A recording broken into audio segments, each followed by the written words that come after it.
សូមស្វាគមន៍មកកាន់ Sina Teach រៀនបច្ចេកវិទ្យាងាយៗជាភាសាខ្មែរសួស្តីបងប្អូនទាំងអស់គ្នាបាទសូមស្វាគមន៍បងប្អូនទាំងអស់គ្នាមកកាន់ Channel Sina Tech បាទអញ្ចឹងថ្ងៃនេះដែរគឺខ្ញុំនឹងបង្ហាញនៅវីដេអូចំណុចទី4របៀបផ្ដាច់ comment ថាចម្រៀងបង្កើតដោយ Sono AI បាទអញ្ចឹងរាល់ការបង្កើតចម្រៀងក្នុង Sono AI ហ្នឹងពេលយើងបង្ហោះទៅដូចជា YouTube ឬក៏ DistroKid អញ្ចឹងពួកបណ្ដាញសង្គមទាំងអស់ហ្នឹងវាអាចចាប់ដឹងថាចម្រៀងរបស់យើងបង្កើតដោយ Sono AI អញ្ចឹងវាអាចធ្វើឲ្យ channel ឬក៏ account DistroKid អីយើងហ្នឹងវាមានមានបញ្ហាអញ្ចឹងការផ្ដាច់ហ្នឹងវាមិនបានផ្ដាច់ 100% ទេប៉ុន្តែកុំឲ្យវា load ចេញកណ្ដាលពេលពេកអញ្ចឹងដើម្បីកុំឲ្យខាតពេលយូរតោះឥឡូវខ្ញុំមកបង្ហាញពីរបៀបផ្ដាច់ comment ថាចម្រៀងយើងបង្កើតដោយ Sono AI តែម្ដងបាទតោះអញ្ចឹងដើម្បីផ្ដាច់ comment នឹងបានគឺយើងត្រូវការដំឡើងកម្មវិធីមួយអញ្ចឹងខ្ញុំចុចបើក Chrome មកកន្លែងពាក្យថា Ask Google ហ្នឹងខ្ញុំវាយពាក្យថា MP3 Tag MP3 Tag ហ្នឹងបាទ MP3 Tag ហ្នឹងគឺជាកម្មវិធីដែលសម្រាប់ដាក់ cover លើ MP3 យើងហើយវាក៏អាចremove comment made by Sono លើចម្រៀងរបស់យើងបានផងដែរបាទចុច enter មកឃើញនេះបាទចុចកន្លែង MP3 Tag Queue ហ្នឹងមកដើម្បីចូលទៅ download កម្មវិធីតមកទៀតយើងមានពាក្យ home download donate អីចឹងទៅយើងចុចតែពាក្យកន្លែងពាក្យ download ហ្នឹងមកយើងរើសយក version សម្រាប់ Windows 11ខ្ញុំប្រើ Windows 11អញ្ចឹងខ្ញុំយក version ចុងក្រោយនេះ MP3 3.35.1 setup exe ហ្នឹងមកបន្ទាប់មកនេះវាធ្វើការ process download ជាមួយ IDM ហើយចុចពាក្យថា start download បាទឥឡូវយើង download ពេញហើយយើងបិទ Chrome យើងសិនមកយើងចូលមកតម្លើងកម្មវិធីបាទឥឡូវយើងចុចមក folder download បាទ folder download នេះយើងនេះមកនេះភាគច្រើនកម្មវិធី download មកវាចូលក្នុង program នេះបងប្អូនឃើញនេះកម្មវិធី MP3 Tag យើងចុចលើវា2 click មកដើម្បីតម្លើងវាតមកចុច next ចុច I agree នេះយើងយកលើហ្នឹងមក standard installation ហ្នឹងមកចុច next ចុច yes ចុច next តបមកចុច install បាទចុចមកចុច next បាទចុច finish ចឹងមកយើង minimize ផ្ទាំង explorer យើងសិនមកនេះវាខ្ញុំចុច2 ដងមិញចុចបិទវាវិញបាទតោះឥឡូវខ្ញុំបិទចោលសិន refresh វាសិនបាទឥឡូវយើងឃើញកម្មវិធីហ្នឹងហើយនេះនៅលើ MP3 tag របស់យើងឥ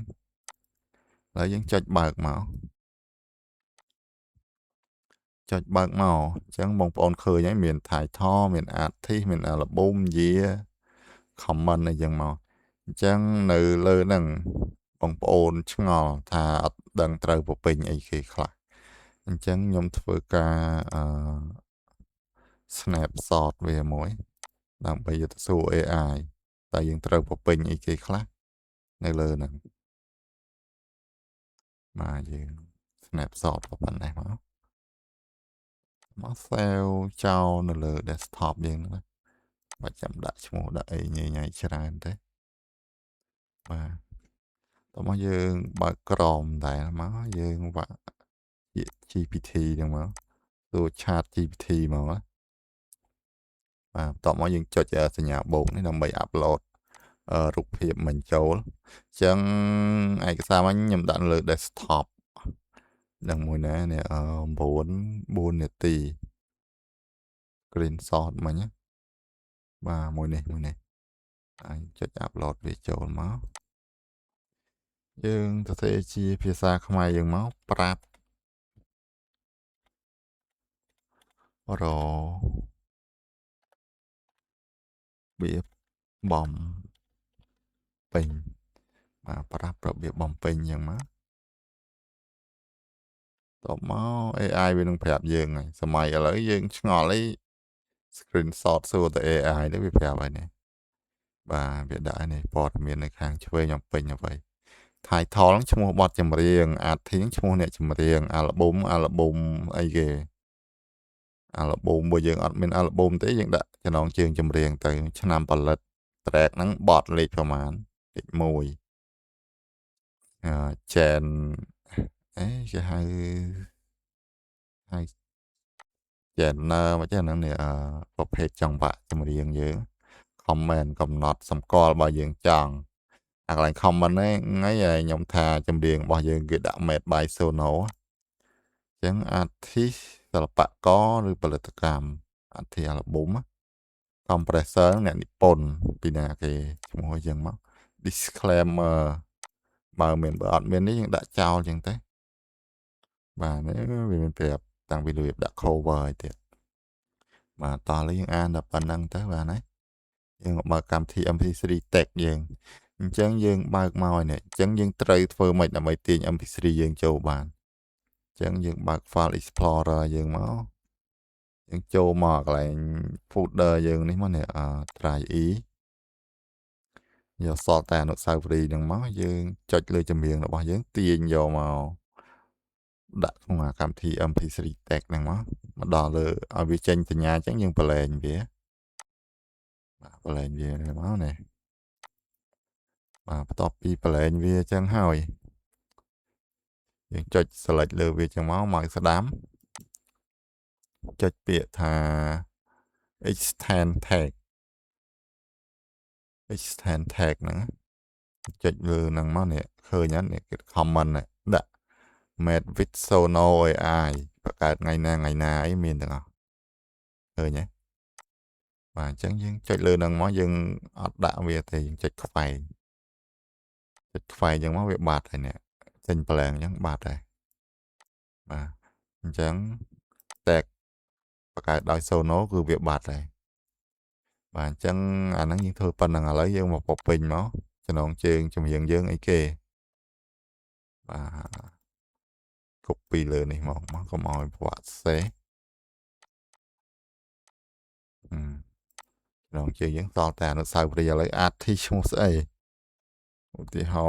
ណ៍ខ្ញុំឈ្មោះស៊ីណាអញ្ចឹងដាក់ឈ្មោះស៊ីណាអញ្ចឹងមកអាល់ប៊ុមអីគេអាល់ប៊ុមយើងដាក់ដូចបទចម្រៀងក៏បានដែរយើងអត់មានអាល់ប៊ុមឆ្នាំយើងវាយថ្ងៃឆ្នាំយើងថ្ងៃហ្នឹងមក26 track នេះចំនួនបទអញ្ចឹង track លេខ1បាទចម្រៀងយើងនៅក្នុងអាល់ប៊ុមវាមាន track 1 track 2អា track ហ្នឹងចំនួនបទបទទី1បទទី2ដល់ពេលនេះអានេះគេហៅ genre មិនទេណាហ្នឹងដូចជាចង្វាក់អញ្ចឹងចម្រៀងយើងចង្វាក់អីយើងរើសអាហ្នឹងមកពីផខ្ញុំចម្រៀងខ្ញុំហ្នឹងដូចជាចង្វាក់ pop ballad ហើយនេះណា ballad ទៅទេយើងរើសយកទៅពាក្យ ballad នេះក៏បាន comment នេះយើងមិនបាច់ចាំទេយើងដាក់ប្រឡែងចោលទេ album artist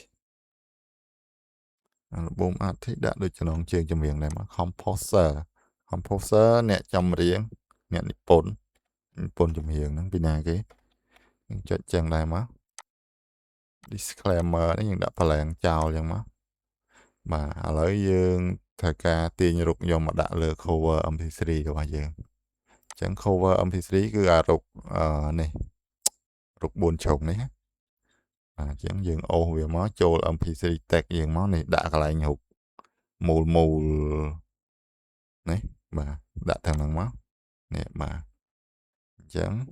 បន្ទាប់ពីអូសរូបរួចហើយយើងអស់អីបំពេញហើយអញ្ចឹងយើងចុចអាកន្លែងរូបនេះឃើញគេដាក់អត់អក្សរ save យើងចុចអញ្ចឹងមកឃើញទេអញ្ចឹងបទចម្រៀងយើងគឺវាមាន cover មានអីត្រឹមត្រូវអស់ហើយយើងយកទៅប្រើក្នុងDistroKid ឬក៏ YouTube អីវាអត់សូវជាប់ថាជា AI អញ្ចឹងណាតោះឥឡូវដើម្បីបញ្ជាក់ថាវាជាប់មិនជាប់ខ្ញុំបិទវាចោលសិនបិទវាចោលសិនហើយបើកកម្មវិធីនឹងវិញបើកកម្មវិធីនឹងវិញយើងចុចលើបទយើងនឹងមើលនេះថាវាមានរូបមានអីអត់បាទខ្ញុំចុចទៅឃើញវាជាប់បាទអញ្ចឹងវាជាប់វិញហើយបាទបងប្អូនទាំងអស់គ្នាអញ្ចឹងចំណុចទី4របៀបផ្ដាច់ comment ថាចម្រៀងរបស់យើងបង្កើតដោយ Sono AI មានតែប៉ុណ្្នឹងទេអញ្ចឹងចាំជួបគ្នានៅវីដេអូក្រោយទៀតគឺចំណុចទី5របៀបបង្កើតវីដេអូចម្រៀង AI សម្រាប់បង្ហោះចូលបណ្ដាញសង្គមផ្សេងបាទអរគុណសម្រាប់ការទស្សនាបងប្អូនទាំងអស់គ្នាកុំភ្លេចចុច Subscribe ម្នាក់មួយផងបាទបាយបាយ